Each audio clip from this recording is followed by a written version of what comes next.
Well, let's get to AEW. Konnan, did you watch AEW? Yeah. So AEW did 845,000 up from 823. It's like the same every week, pretty much. Between 8 and 9, right? Not even 9. Between like 820 and 870. Yeah. Yeah. All right, so Joe comes out. He recalled vowing to protect MJF until their match. He spoke about the beer bottle brand and insinuated that Hangman Page was behind the beer bottle attack on MJF. Joe said he searched for Page backstage and he was missing. And Hangman made his entrance and joined Joe in the ring and told him he doesn't care about the whodunit. Joe said Hangman approached him like he was playing detective when he may have already made up his mind and was now in the role of executioner. Page suggested that Joe do something about it. Roderick Shark comes out yelling, "Samoa!" And he walked on the stage wearing a neck brace and was accompanied by Taven and Bennett. He entered the ring and recalled being attacked by the Devil character after they challenged MJF. And Strong said no one saw MJF be attacked. He was just lying backstage. Then Page punched Strong, who exited the ring, and Joe and Page bickered. Then Joe left the ring. Strong returned the ring and hit Page from behind. And the referee came out, and we have a match between Hangman Page and Roderick Strong. And Hangman Page goes over. Got any comment about this segment? Well, MJF wasn't even on this show. Right. So is he supposed to be selling that he got hit with a beer bottle? No. He was at, they were at that what do you call it? The Von Erich thing, the movie preview, I thought. Did they show that? Well, they showed pictures of MJF shaking hands with John Cena at the movie preview, the movie on the show premiere. No, not on the show. But that's why that's what I'm saying.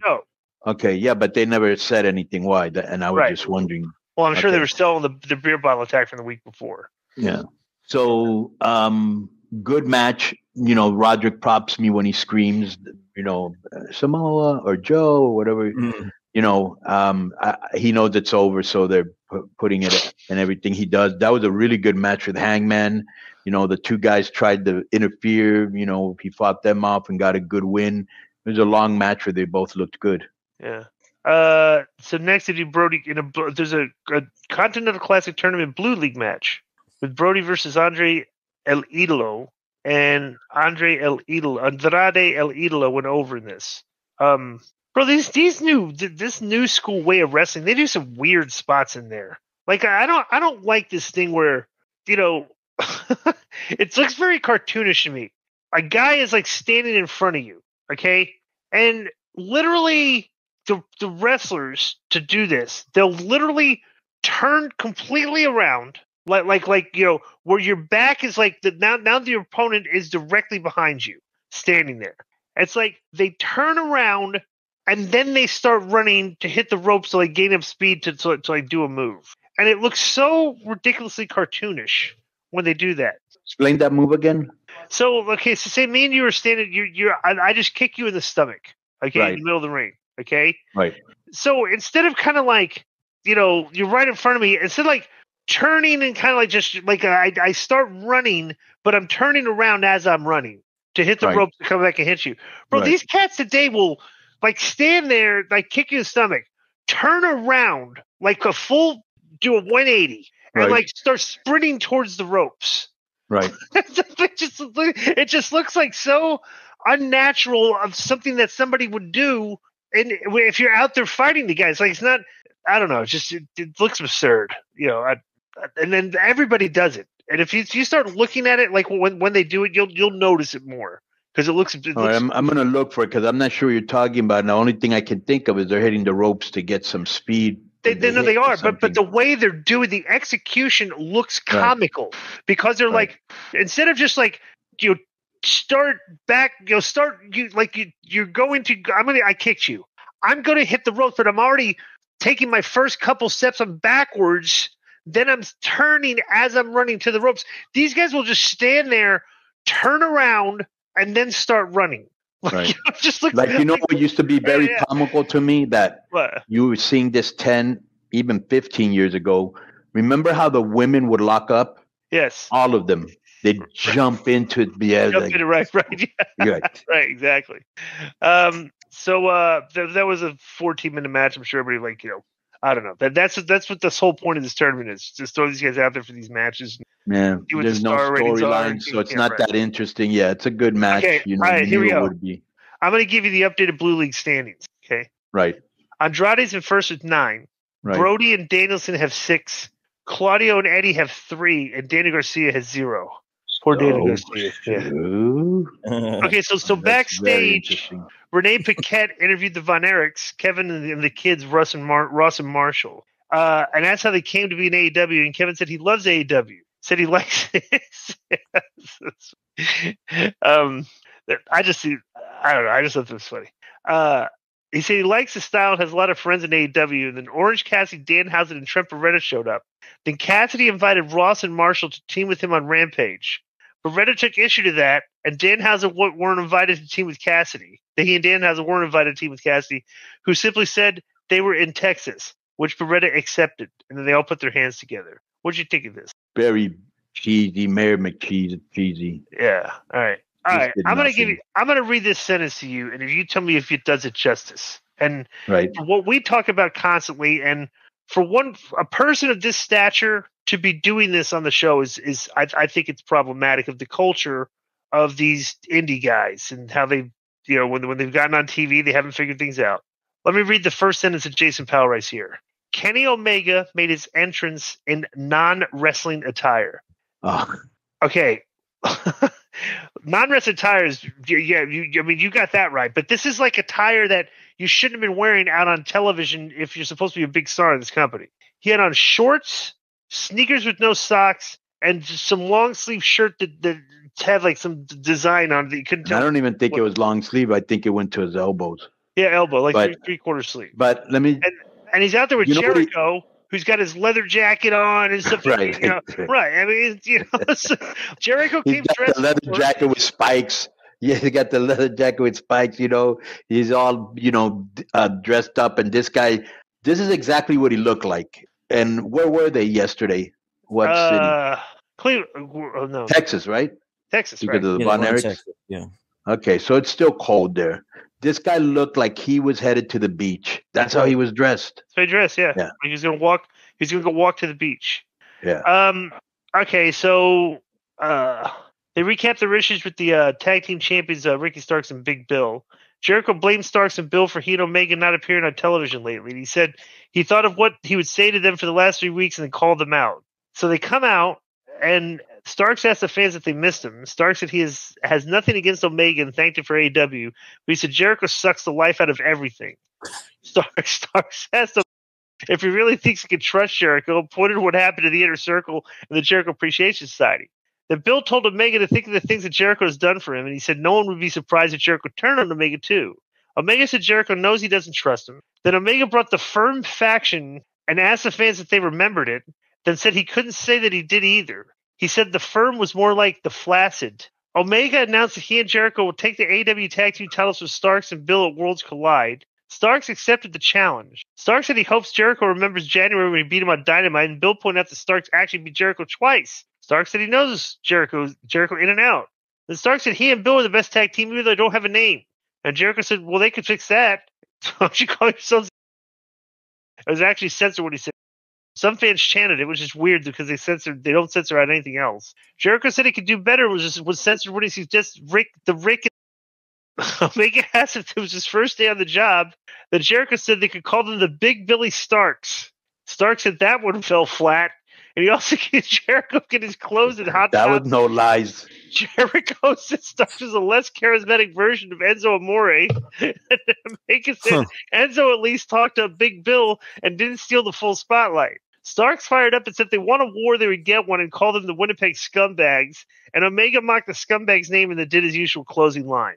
All right, I want to hear your take on this segment first. Okay. There's a lot to unpack here. If Chris Jericho didn't know he had a promo and he got to work and he was busy and he kind of just winged it because of 1,000 promos, I may give him a pass. This is one of the worst segments I've ever seen him in. He said a lot of lame that I couldn't believe was coming out of Jericho's mouth, and he got saved. The only thing that saved him was that Enzo Amore line. Right. Ricky Starks also buried himself in when Jericho was saying, "Oh, we can give him all these names or whatever," and he goes, "That fell flat." He wasn't lying about that. You know what I'm saying? I did from Kenny Omega, how he was dressed, and everybody knows I like him. to Jericho dressed in something completely opposite, to all four of them giving really lame promos. This was not a good segment. Omega flubbed some lines too. Like the funniest thing about this is like he didn't call them the right name. I was just reading about that. He said, "Oh well, maybe we'll bring the Winnipeg Jets," and he's kind of stumbling. He's like, "Wait, I mean, the Golden Jets, or that's their name, right?" Right. He kept flubbing his line. Like I said, this is not well produced. All right. And the funny thing about it was it comes across as like four ninth grade kids like bragging on each other. Is what the verbiage sounded like here. Like this was not in real time, I couldn't believe what I was hearing, and I was. But this keeps getting worse. Everybody here has been bad. Yeah. You want to hear Pal's paper? No. Nobody. Yeah. But wait a minute. Nobody saved this segment. They were all bad. Go ahead. This is Pal's POV. Yeah. That was terrible. The mock name sucked almost as much as the Golden Jets name, and Omega's closing line shtick is a groaner at this point. Omega also reverted to dressing like he's doing a home workout rather than like a star on a major television show. Well, thank you very much, Jason, for also pointing that out. Yeah, bro, I'm saying, like, Kenny Omega's doing himself no favors to try and be like, have his legacy as like one of the top stars in this business, because he just does not play the part at all, and that's his fault, So. Well, that's how he dresses in real life. You know what I'm saying? Well, this is work, and maybe that's fans get that part of his personality, and he is a babyface right now. When he was a heel with Don, he did dress up though as the champion. This is just maybe that's that's probably Don telling him, "Hey, you need to dress up." Yeah, he should tell him the same for a babyface too. It's even more important. So Storm made her entrance and followed by this Mariah May girl. You know what it looked like, real quick, Disco? It looked like you said, Jericho came to work, right? He's all decked out as a rock star and all this. And it's almost like Kiss went to do an interview. One of them forgot their makeup. Right. You know what I'm saying? Yeah, exactly. This is a great way to put it. Yeah. So Toni Storm makes her entrance with the Mariah May. Sorry, Mariah May, who held the title belt for her. She joined the broadcast team. So we did Rio versus Ruby Soho, and Rio went over, which looks completely unrealistic. And that was just like, get the down south here. They get these allergies now. Go ahead. Riho, she looks like. You know what she reminds me of a little bit? Like, have you ever seen those little girl beauty pageants? Yeah. Like really little girls. Yeah. Right? She almost dresses like a little girl, and she almost has like underwear underneath like a little girl would wear. You know what I'm saying? Yeah. Like, and I don't know what they see in her, bro. There's nothing really like, I just think that they like her because she's probably nice and polite, like most Japanese, you know what I'm saying? Well, these are the people, and they had Toni Storm on mic, but she wasn't really saying anything of note. They just kept showing her, which was kind of funny. She was doing different, over the top poses. Joe, look this up. Look up the amount of girls from Stardom, okay, that are performing in WWE or AEW right now, okay. And look that up because I want to have a discussion because Dave Meltzer was on record saying that the girls from Stardom were the best women's wrestlers. Okay, and I want to find out how many of them there are and who they are, and if that is an accurate description of the work of the girls from Stardom. All right, there is something that was funny. If you're looking at a Riho and you're trying to convince me that because she worked in Stardom that she's one of the best female wrestlers in the world, and I'm look at that, I'm like. Well, bro, I look at her. Go to argue that with me, what, right? I look at her and I compare to Asuka, or I compare to Io Sky, or I compare to Kairi Sane. She's not even on their level, bro. Right. They look like the way they work and the way she works. They look like they would hurt her seriously, like she get concussed and like physically hurt by those girls if she wrestled. And I remember something Toni Storm said. So there was this one point where Riho suplexed. What's her name? Ruby Soho. Is that her name? Ruby Soho. Yeah. Suplex Ruby Soho, and Toni Storm goes, "I'm far too big for her to do that to me," which is probably true. Yeah, it's true, right? She should be taking some shots at her. This is a list of Stardom alumni that are. You know how to operate this? I'll wait for DI. Just press this thing. It'll show TV. Go to Fire Stick. Once it goes to Fire Stick, push this over to apps. Press the middle thing, and then it will. No, apps will show Prime. Okay. And then just press that because I have Prime. Wait, put Prime on now. Yeah. Go put it on. All right. Okay. Is there any way you could cut a promo on your mom? Yeah. It's been very popular. She's going to some lady's 80th birthday party, so she showed me how to use a Fire Stick. Okay, so let's hear it, Joe. Here's the Stardom alumni that are working for one of those companies. Blair Davenport. Okay. Blair Davenport is currently signed to WWE on the NXT brand under the name Blair Davenport. Okay. So I think I've seen her. I think she's Dakota Kai. Okay. Io Shirai. Okay. Kairi Sane. Okay. Mia Yim. Okay. Mia Yim. Really? Meiko Satomura. Okay. She's in NXT as well. Then you got Jamie Hayter and Isla Dawn. Well, where's Riho from? Yeah, that's a good question. Yeah, no, she's from Stardom too. I'm sorry. I guess she still works there. This was like an alumni list. Ruby Riott. Well. Yeah, okay. I want to know the girls from Stardom that are working. Like, look at the hang on a minute. Well, these 9 that I mentioned are all there, but let me see if there's anybody else. Hang on. Yeah, good. No, they have had some good people come out of there. I didn't know Jamie Hayter was from there or Mia Yim. There's another one you threw in there that I didn't know either. I didn't know Dakota Kai. Did you say her? Mm-hmm. I didn't know she was there. Io Shirai, yeah. I knew Io because she worked. I think I told you she worked in AAA. Was it Io? Yeah. Oh, mm-hmm. Yeah, it was Io. Yeah. She had a sister, and they were like a tag team, but they were really green. Mariah May's worked there. Let's see. Emi Sakura, she's been on AEW. Yeah, she's the veteran. She worked in AAA too. They all respect her a lot. I think she trained some of those girls too.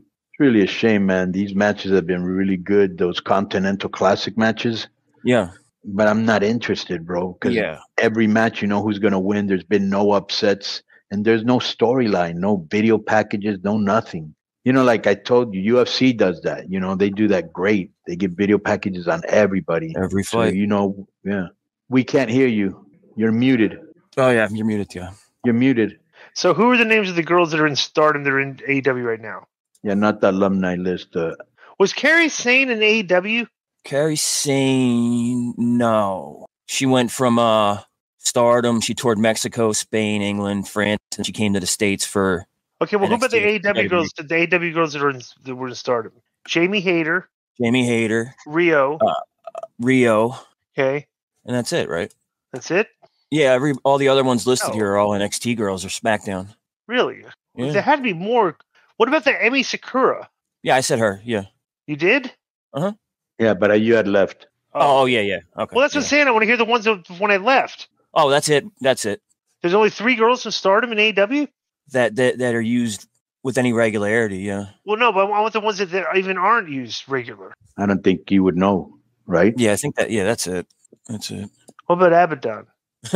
Abaddon is not listed as a current or former member of Stardom. All right. Okay, so all right. So next is this Mariah May also. Mariah May, yeah. Okay. Mariah May, yeah. All right. So yeah, like I said, they got all these Stardom girls here, but that division is not compelling at all. Rush versus Jay Lethal. Our poor guy Jay Lethal goes under. The Gold League standings were shown. Powell does not listen here. They had a video package for Moxley versus Swerve. Then they did Jay White versus Mark. Go ahead. Let me just say something about the Lethal thing. So you knew he was gonna win, bro. They were trying to make him, like, oh, this guy's gonna. He was already like eliminated from contention because he hadn't won a match. Okay, so they're trying to sell it like just and I think he used the same choke that Moxley used on him the week before. And what was the other thing? Oh, bro, did you see at the end when Karen, who, if they used her correctly, she'd have as much heat as Don Callis. Bro, right. She's a great heat seeker. And the lovely Karen Jarrett went to hug Lethal like, hey, it's okay that you lost. He kind of pushed her away, Right. Right. So I think he might be leaving the group, which I don't think will be a good idea because Lethal on his own, as loaded as that roster is, he's really going to get lost in the shuffle. So then they do Jay White against Mark Briscoe in a Continental Classic Gold League match. Right. And take a wild guess who wins this. Jay White. Right. White has 9 points to tie Moxley and Swerve. Lethal and Briscoe have no points, by the way. So we have the main event. It's a Gold League match. Swerve versus Moxley. Moxley goes over. Swerve seethed in the ring while Moxley looked in the camera and said, "I told you, whatever it takes, baby." And the updated Gold League leaderboard showed Moxley with 12 points. Swerve and White with 9. Roosh with 6. And Briscoe and Lethal, no points. Then the camera cuts outside. The Devil's sidekicks are beating up Adam Page. And the Devil emerged from the driver's side of a car, and the henchman slammed Page onto the windshield of the car. Okay. I just got to make a... Okay. What did you think of this? Okay, do you have any comment about these matches? The matches are whatever. There's no build-up. It's just the tournaments. As I'm sure that their fan base... I felt personally that Swerve should have gone over in this match. Moxley could have taken the loss and helped make him. Maybe he's going to give it to him later on. Mm-hmm. I'm hoping that's what's going on, but I feel Swerve because he's hot right now, and you got a chance to make a new star. He should have gone over. Yeah, Joe. Yeah, Joe. Can you find out if there's any message boards on the wrestling message boards? Uh-huh. Are anybody in the message boards that are following AEW and following these tournaments and everything? Are any people prognosticating on what the star ratings will be compared between the two leagues for the matches? I hadn't seen that. But people say Reddit and stuff. If people are trying to because I actually had. Because when I tweeted months ago, or however when they announced this, or 2 weeks ago, I think I may have tweeted this, said this Continental Classic tournament is not compelling television. And of course, everybody and their mother, I got, they attacked me. And some fan was saying, really? It's like me and my friends have already been figuring out what we think the points are going to be, and so they're trying to do fantasy booking on the match to see what the points are going to be. I'll look at the Reddit here. Konnan, what did you think about the last segment with the Devil? Did you see it? Yeah, I'm trying to see what words to use. You know what I'm saying? Because let me tell you, because here's what they're doing. They're doing an angle that they're trying to show intrigue and mystery, but the details are terrible. Okay, because they were just a video camera. They show a shot of a guy with a mask on, for weeks. They show a screen and the announcer going, "It's the Devil! It's the Devil!" And it's just literally a camera shot of the guy doing nothing, right? All right. So they drive up in a car. They beat up Adam Page. And dude, why did you slam the guy in the car that you drove to the building in? They literally just smashed the wrong car. That was that. I'm like, what? I was I feel what are you doing? Just have them drive up in another car, slam the guy on a different car. It's what did you pick up the guy but slammed him on your car? It's possible that it's a rental. Maybe they got the insurance on the rental.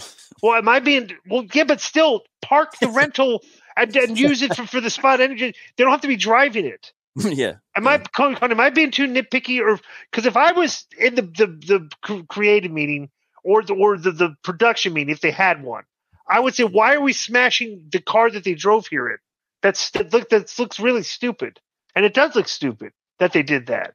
And now the speculation is because it's real glass and it's Jack Perry's the Devil. I don't care who the Devil is right at this point now because I don't know. What's your take on this? I mean, it's going to end up being MJF, right? I don't know. I hope it is, but if it is Jack Perry, that would be a huge disappointment. Right. Well, who else could it be? That's what I was going to say. Who at this point? Who could it be? Who would you care? Who? Somebody said the other day. You know who somebody said it was the other day, and I was like, "Wow, that would really be shocking." Who? Britt Baker. That was a month ago. They said that. That would be a change. I bet you this is what they're doing. Okay, and this is why it's taking forever. Is they're going to make it probably be Adam Cole, and they're literally waiting forever for him to recover from his leg injury. They're dragging it out for so long. You know what I'm saying? Yeah. Do you think that could possibly be what they're doing?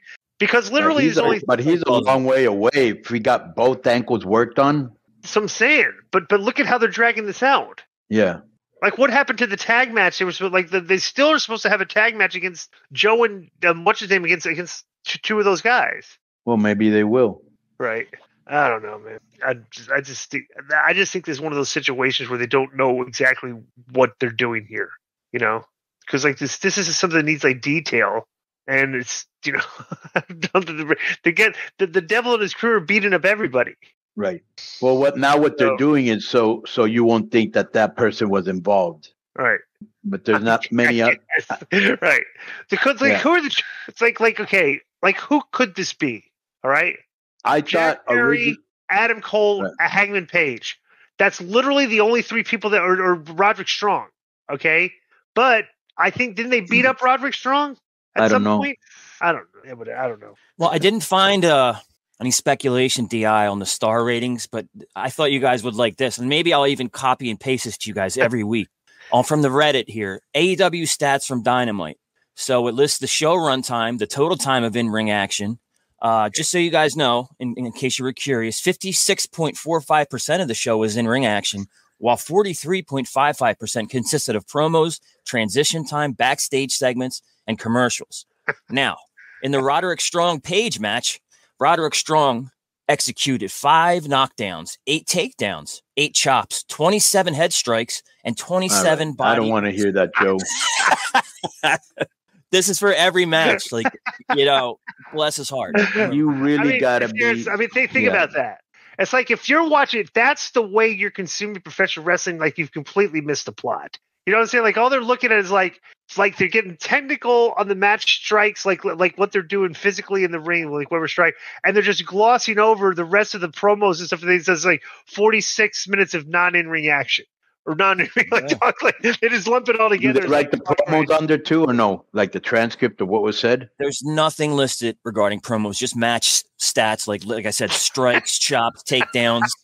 Yeah, that's important. Joe, let me ask you a question. Are you in one of those message boards? No.